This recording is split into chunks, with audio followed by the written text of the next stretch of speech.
রাজনীতি শক্তি প্রদর্শনের জায়গা নয়। রাজনীতি হলো সেবা প্রদর্শন করার জায়গা, মানে কাজ করার জায়গা। শক্তি প্রদর্শন করে জনগণকে শোষণ করা, শাসন করা, নিজের ব্যক্তিগত স্বার্থ হাসিল করার জায়গাটা রাজনীতি নয়। কিন্তু বাংলাদেশে এটাই হয়। রাজনীতি মূলত সেবা।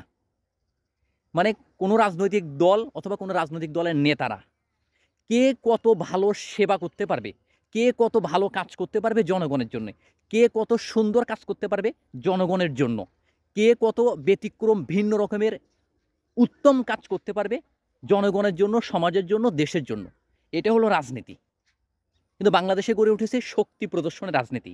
এক রাজনৈতিক দল যদি ১০০টা মোটরসাইকেল নিয়ে শোডাউন করে শহরে, অন্য রাজনৈতিক দল আবার ৫০০টা মোটরসাইকেল নিয়ে শোডাউন করে। এক রাজনৈতিক দল যদি ১,০০০ মানুষ নিয়ে শোডাউন করে লাঠি নিয়ে হাতে, আরেক রাজনৈতিক দল আবার ৫,০০০ মানুষ নিয়ে লাঠি নিয়ে শোডাউন করে। মানে এখানে শক্তি প্রদর্শন, সেবাটা মুখ্য নয় এদের কাছে।